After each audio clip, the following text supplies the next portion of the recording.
खूनी कुआं।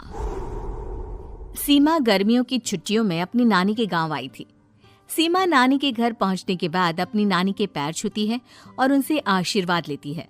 तभी उसकी नानी उससे कहती है, इतनी बड़ी हो गई मेरी सीमा, चल जल्दी से हाथ मुंह धो ले, मैं तेरे लिए खाना लगा देती हूँ। भूख लगी होगी ना? हाँ नानी, भूख तो लग रही है मुझे, आपके हाथ के बने हुए पीले दाल और चावल खाने की। कितना टाइम हो गया है मुझे आपके हाथ का बना हुआ दाल चावल खाए हुए। तू तो नौकरी में व्यस्त थी, तो तुझे कहाँ से टाइम मिलेगा अपनी नानी के लिए? और जब इतने टाइम बाद आई है तो ज्यादा टाइम के लिए रुक कर जाएगी तू। हाँ हाँ नानी, इस बार पूरे 2 महीने के लिए आई हूँ। सीमा की नानी अंदर जाकर उसके लिए खाना बनाने लगती है। सीमा कमरे में अकेली होती है, तभी उसे किसी औरत के रोने की आवाज सुनाई देती है। वो कभी खिड़की से बाहर झांकती है तो कभी दरवाजे से बाहर झांकती है। उसे समझ में नहीं आ रहा होता है कि आखिर रो कौन रहा है। तभी नानी खाना लेकर आ जाती है।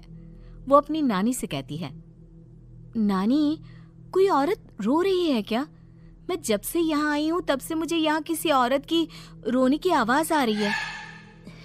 हे भगवान, कहीं ये वही तो नहीं? बोलो ना नानी। अरे कोई नहीं रो रहा, ये तेरे मन का वहम है। और तू ना अब खाना खा ले, ज्यादा यहाँ वहाँ की बातों में ध्यान मत दिया कर। जल्दी से खाना खा और फिर मेरे साथ आ जा मेरे कमरे में, दोनों बैठकर खूब सारी बातें करेंगे। ऐसे ही अगले दिन सीमा अपनी नानी के साथ गांव के बाजार जा रही होती है। उसी रास्ते में फिर से किसी औरत के रोने की आवाज आती है। वो अपनी नानी से कहती है, अरे नानी, क्या सच में तुम्हें अभी भी किसी औरत की रोने की आवाज नहीं सुनाई दे रही? मुझे किसी औरत की बहुत बुरी तरीके से रोने और चीखने की आवाजें आ रही है। मैं बहुत परेशान हूँ नानी, आखिर ये कौन है?